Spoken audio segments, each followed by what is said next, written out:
An eventful weekend in the Premier League as Arne Slot got grumpy, Unai Emery got a win, Marco Silva got pissed off with the referee, Keith Andrews got everything right, Ruben Amorim got everything wrong, and Graham Potter got his P45. I'm looking forward to discussing all the talking points from the weekend with you, but if you're new to the channel, please do subscribe. We're 6 subscribers away from 6,000. Please also do drop a like on the video as well by clicking thumbs up, and a massive thank you to everyone that hyped yesterday's video, which was about Graham Potter and Nuno Espirito Santo. We've got a lot of views on that video for the channel, over 4,000 views, which is a lot for this channel. But because of people hyping it, you know, they even asked them to end up in the charts, actually. So a big thank you to everyone for that. Right then, let's go to Brentford. I must confess, fallen in love with 2 people, actually 3 people. One of them's Ruben Amorim. I am loving what he's doing at Man United right now, but putting that to one side. First up, we've got Keith Andrews himself. Now, I'm a little bit biased when it comes to Brentford because I've got a bet on with someone. He reckons they're going to go down. I reckon they're going to stay up. We did it at the start of the season. And so every time Brentford do well, I feel a little bit better about my bet. But the more I hear Keith Andrews speak, the more I'm rooting for him. I'm warming to him. Actually, I've been saying that for a few weeks. What's the next one up? I'm now warm. I'm getting hotter for Keith Andrews. That doesn't sound right, does it? I'm liking Keith. Let's just call it that. I'm liking Keith Andrews more and more every week. He got his tactics bang on. He got his tactics bang on against Man U. Yes, they are a laughing stock. Yes, they are. That's been kind of embarrassing. Man U are embarrassing. Ruben Amorim annoys me, right? He reacts like a fan. Whenever the camera goes to him, he's sitting down like a fan is. Like his team are getting beat 2-1, and he's sat there. Mate, you're in charge of this. You're in charge. You're sat there as if you're a spectator. Get involved. Do something. But Man U were terrible. Brentford deserved to win. And the second person I'm falling in love with a little bit is Thiago. Now, also they signed him, over 12 months ago to replace Ivan Toney. Got injured immediately. Was out for the season. But I've always been curious as to how good he is, but also confident he's good. Because Brentford tend to not make too many mistakes in the transfer market, especially when they're going to spend a significant sum on a player, but also to replace Ivan Toney as well. It was a significant transfer at the time, so I felt like they would have done their homework. They would have got this right, but we just didn't see him. I do like him. I do like him a lot. A couple of goals for him.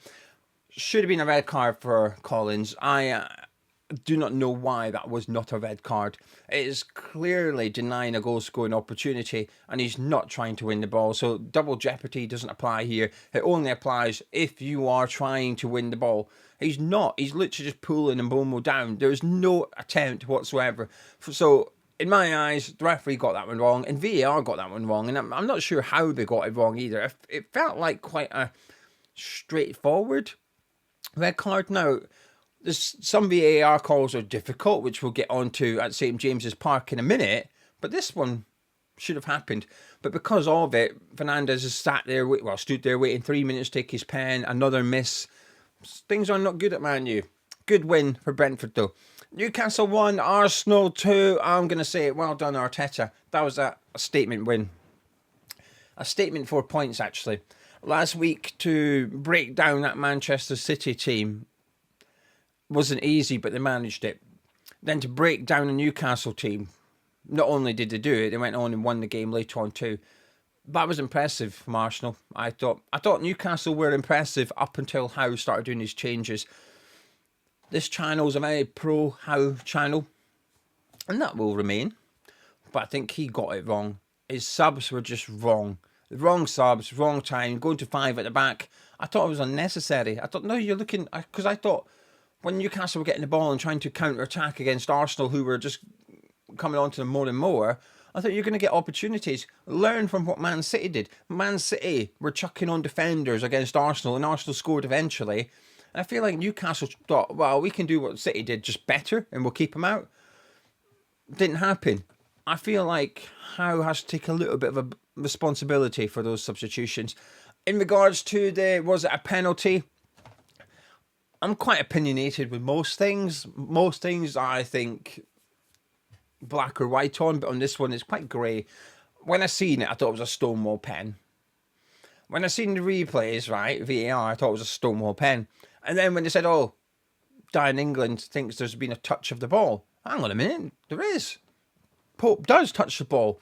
Didn't even see it when I was watching the replays on VAR. Even when it slowed down, I didn't even notice it. I thought, what are they looking for? He's clearly just clattered into him. I feel a bit sorry for Jacques here, and I'll tell you why. And then we'll get on to King in a minute.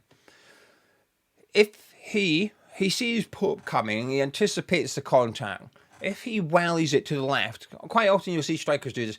They kick it away from the goalkeeper, bang, let the keeper hit him, knowing they're going to get a pen. And had he done that, he would have got a pen.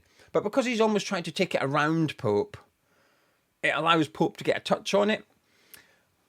So this is why I can see why it was overturned. And I guess if I always think, my question is, if I was a supporter of the defending team, how would I feel? And if I was a Newcastle fan, I would have said, well, that's not a pen. The keeper's touched the ball.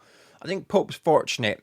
He touches the ball because of Jacques rather than because of something that he's done. But regardless, a massive, massive win for Arsenal. That's the type of win that impresses me. Well done. Moving on to Nottingham Forest 0, Sunderland 1. This is a win that impressed me. Also, more controversy over the free kick that was given to Sunderland. And you know what? I'm going to say, well done, referee. I think he's got this spot on 100%. And I know he's getting a lot of criticism for pundits and so on and so forth, saying how's it like a foul to Sunderland, never mind against like Nottingham Forest. I'm not having it. That's a simulation, that is. I completely agree with the referee, and it wasn't the first time. Nottingham Forest had gone down a little bit easy on 2 or 3 occasions before that as well, so it felt like a little bit of a build-up. And you can tell by the referee's reaction, I think he's just fed up. I thought Dominguez goes down. There's a slight touch maybe by Howe, but he goes down as if he's just been studded, sort of rolling around. I think the referee's going by his expression. He's like, no, not a free kick, and he's looking at him going, do you know what, I've had enough of this. Free kick against you, booking, cut that out. Not just him, the entire team, cut it out. That's a referee with a bit of cojones. I like it, actually. I will say fair play to him, because I thought, the more I see it, the more I'm convinced, it's simulation. It's not a dive per se because of slight contact, but it's certainly overreacting. That's what I will say. So as far as I'm concerned, I think it's the right decision by the referee. Good goal by Sunderland, and then a really good defensive performance from them. I thought Xhaka was immense for Sunderland, but I have to say, I spoke about that whole team of the season thing last week, and I'm going to do it during the international break because about 4 people said, oh yeah, do your predicted team of the season. So I'm going to do it. 4 of you doing it. I might want to get 4 views. I'm going to do it. Rolfs is insane. How they found him, I do not. I never heard of him. Came to the Premier League, and every time I watch Sunderland, he impresses me a lot. He looks like an outstanding goalkeeper. Honestly, just mind blowing as to how good he is. He was fantastic against Nottingham Forest. He was fantastic against Crystal Palace. He's putting in some really big performances, that Sunderland goalkeeper. I like him a lot. Really good win. As for Nottingham Forest, they just weren't good. They had a lot of the ball, a lot of possession. They moved it. Should have scored. Chris Wood in particular missed a big chance. Good, really good saves from that keeper. On another day against another team, Forest probably scored 1 or 2. Just too many changes. I understand they had that game in Europe against Real Betis, which I thought the first 45, they were incredible. Nottingham Forest, I thought that first 45 against Real Betis was the best I've seen them play in my life, possibly. I'm not that old, right? I didn't see them in their prime years. But that 45 against Real Betis, they were outstanding. So I understand there's some players that, fatigue's kicking in. But you're not going to be able to do this for every European game. And I appreciate the ones at home are a bit easier. But every away game in European football, I don't think you can make that many changes. I think Postecoglou perhaps got that lineup wrong. There was just a bit too much for me. I think he should have started with the likes of Gibbs White. I understand changing the wingers, and I like that right winger, Baku. Never heard of him. I like him. Just too much changes.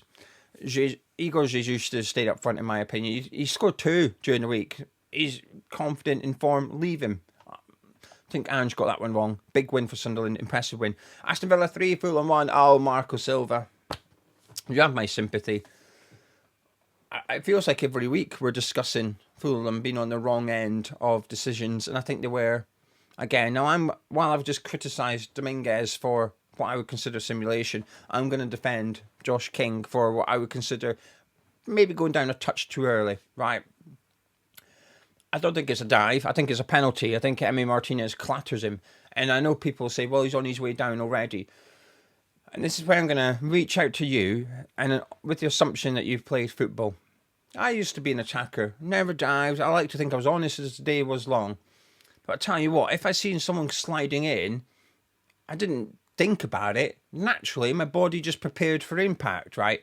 And I don't like this whole, well, stay on your feet. And what? Get clattered into. Gareth Bale used to get this a lot. Bale would be running at full pace, and then he'd go down. And people say, oh, he's gone down way too easy. He's gone down before the contact. Yeah, because he's trying to avoid getting his leg broken. Had he continued running and let that tackle come in, he's at risk of serious injury. It's just a natural reaction, I think, when you see something coming towards you to brace for impact. Like when a strike, I don't know, the challenge for the ball and the goalkeeper's coming out, they tend to close their eyes because they're expecting a fist in the side of the head. They don't look at the fist, go on then. They clench, they tense up and get ready for it. I think that's what King's done here. I think he's seen the impact come in. He's sort of put on the brakes a little bit, and Martinez wipes him out. That's a penalty for me. I don't consider that a dive. I think there's diving and there's cheating, which is you go down when there's no contact. I think what's worse is when the attacker kicks the defender, which Robert Pires was probably the first one to do it against Portsmouth. Remember that one when he ran into box and he kicked the shin of someone and went down? That's cheating. But what King did, I don't see that as cheating at all. Every week, Fulham are on the wrong end of official decisions. How Marco Silva's head hasn't exploded, I don't know, but I think it's quite close to. In regards to the second one with the handball, I don't think that's a penalty. Okay, I think that's a natural body position from Matty Cash. However, it's a lack of consistency, and Fulham have got right to complain about this. You could go look at already, we're only 6 games in, you can go look at other decisions this season that go against that. Arguably, Fulham at Stamford Bridge when Sessegnon jumped to block the cross and it hit him in the hand, penalty given. He could argue, well, that's a natural body position. I'm jumping. What do you want me to do with my arms? Leave them behind my back whilst I'm jumping? I can't do that. I need to jump. So I feel like Fulham have been hard done by here. An important win for Villa and Unai Emery. I've never thought they'd be in trouble or anything like that this season. It's just a slow start. Fantastic finish by Ollie Watkins for his goal throw, and then it was just 2 quick goals after the restart and just knocked Fulham out the game, really. But I think what this does is it gives Marco Silva the opportunity to perhaps change his team a little bit. Still waiting for Kevin to start a game. I think he might be able to start him next week now because of this defeat. Chelsea 1, Brighton 3. A game of 2 halves, really. I thought Chelsea were the better team in the first half. Red card changed it. Chalobah, stupid. Absolutely stupid. There's no need to do that. Just let him. Let him. Your manager, Maresca, last week at Old Trafford, Sanchez came out, got sent off. Maresca sat there and said, it's better to let him score. Well, Chalobah, listen. It's better to just let him have that. Your keeper might save it, right? It's just he thought he's going to get away with it. And in this day and age with VAR, I'm not so sure why you try it. I appreciate VAR is not great. They might have looked at it. I mean, you look at Collins and Bowman, you go, meh. I imagine their reason for yellow cards, double jeopardy. But like I said, that doesn't apply. He didn't try and win the ball. But that red card certainly changed it, as did the Danny Welbeck sub. And you could feel Brighton under a little bit of pressure in this game. I watched it, by the way. I've watched all these games so far. I'll tell you the ones I've seen and I haven't seen. In the interest of fairness, balance, honesty, transparency. But Brighton did enough to get the win in the end. A lot of talk about Maresca's future already, but I can see why. Chelsea certainly aren't playing good football at the minute, and they're not playing winning football either. I think you've got to do one or the other. To be fair, when you're at a club like Chelsea, I think you've got to be doing both, but he's not doing either. Good win for Brighton, though. Moving on, Tottenham 1, Wolves 1. A game of 2 halves again. I thought Tottenham were the better team in the first half. Just did everything but score. And in the second half, I thought Wolves were the better team. A formation change for Pereira. Went to 4 at the back in the cup against Everton. And, you know, he's been playing this 3-4-2-1 formation since he arrived, and it's kind of Gary O'Neill's formation. I remember Pereira coming in and saying, the squad's built for this. I'm going to continue with this. And it worked. It kept them up. But stopped working now. And I think this is a sign of a good manager. I think if you're willing to change things early enough, I mean, they've lost 5 games in a row coming into this one. So it's not like 2 games in, he's changing it. And I think 5 games is long enough before it gets a bit too long. And it worked. There was a reaction from his players. I thought they were much better in the second half. I think they were unlucky not to go on and win the game. A very late equaliser for Polina. Things just aren't quite clicking for Spurs at the minute. Now, the league table suggests they're fine, and they will be fine. I think they'll still be in and around the European spot. I think they'll get European football next season. But, yeah, it just doesn't feel quite... They're not as polished as Brentford under Frank, which is okay. He's only been there a couple of months. But I I was surprised at how poor Spurs were in the second half. They were terrible. Wolves were all over them. A side with no confidence, played like they had confidence. 1-1, I think, was maybe a fair result in the interest of balance, but Wolves will be disappointed they didn't take all 3 points. Now, that's the games I've seen. The remaining 3 games I did not watch. I've seen the highlights, but I didn't watch it. Crystal Palace 2, Liverpool 1, fantastic result. To be fair, it looked like Palace absolutely battered them. For every 11 completed passes Palace made, they had a shot. That's incredible. What a brilliant statistic that one is. Salah back from injury in the goals. I've seen the handball for Salah.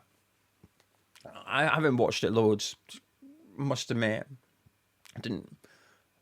I wasn't convinced it hit him in the hand. I wasn't surprised, but that's definitely not a natural body position. No one jumps like that. Way. No one does that. Unless you're Gabriel sliding along the deck at St. James's Park to block a shot. Then you I thought that was a natural one as well. But that's why I've not covered that one, by the way. I feel like that's a natural thing. When you slide along the deck, and I think it does take a slight nick off him before it hits him in the arm. I don't like these penalties that's been given. I feel like the rules are changing, by the way. I feel like we're going back to how they used to be.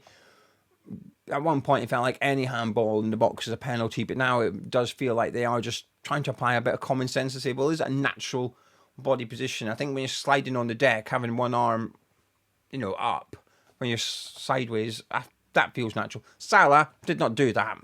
He was jumping like this. I'm not sure that's natural. But big win for Crystal Palace, very impressive win for Crystal Palace. And Arne Slot looks like he's cracking a little bit. I thought he was quite humble last season. He was a very likeable manager. But this season, even though up until Saturday they'd won every game, I don't know, it just felt like he's been a bit grumpy recently. Is it just me? Let me know in the comments. Leeds 2, Bournemouth 2. A good but disappointing result for Leeds. To lose 2 points late on will be disappointing. I think if you offered them a draw before the game, they might have taken it. But if you offered them a draw during the game, I think they would have said, no, thank you. Brilliant free kick from Semenyo. I think a few people are going to copy that. Hit it under the wall. Just past the guy lying on the deck. I think they call it a draft excluder. Just poorly positioned. I get why he's where he is, but intelligent from Semenyo. Right, I'm just going to hit it under the wall next to him, and the keeper's not going to see it until it's halfway in his goal. I think we're going to see a few players try and copy that in the next few weeks. They're going to see what Semenyo's done. I thought, I fancy a little bit of that. Kind of whack it hard under the... Only works if you're close to the box, like Semenyo was, I think. I always think in that position, though, you don't need to be jumping the wall. I think it's difficult to get the ball over and down with a wall that just stands still. But yeah, a clever free kick. As for Leeds, good response, though. A couple of good goals. Longstaff, did he mean it or did he slice it? We'll let him off. It doesn't really matter, does it? Good. Leeds have put some points on the board. 4 points in the last 2 games now. That's a good return. I like it. And finishing up with Manchester City 5, Burnley 1. Feels a bit routine. However, it's the wild statistic. Not the fact that Esteve became a 6th player to score an own goal brace in a game of football in the Premier League. Haaland has scored a brace or more. He scored at least 2 goals in 22% of his league games for Man City. That is ridiculous. Now, I know he's got an incredible goal scoring record, right? So perhaps shouldn't be shocked. But even if we round it down, to score at least 2 goals in every 5th game, that was outstanding. As for, I'll tell you one player that's impressing me a lot, actually, is Doku. I've been quite critical of him, so I don't know if I'm now crediting him too much because I used to be quite critical. I often thought he had all the dribbles, but his end ball was lacking. I feel like he's improved quite a lot this season, and Phil Foden as well. Hard to read into it because it's against Burnley. It's a bad result for Burnley, but Burnley going down and staying up is not going to depend on how they got on at the Etihad. So I think they can just draw a line through this fixture and move on to the next one. It's about how they bounce back. They've had a tough start in terms of fixtures, Burnley, but I think they're doing okay, all things considered. Anyway, there you go. That's it for all the action. Every team scored, apart from Nottingham Forest over Saturday, Sunday. Tonight, we've also got Everton against my team, West Ham. I'm going to go for 1-1 now. I had gone 1-0 Everton, but now we've got rid of Potter and got Nuno in. I think we might be okay tonight. I'm going to say Everton 1, West Ham 1. It's time for you guys to get involved in the comments below. Let me know what you thought. Who do you support? How did your team get on? And what did you think about every other talking point from the Premier League this weekend? Thank you very much. Join me. Please do drop a like on the video if you've not done so already. And I'll catch up with you in a bit.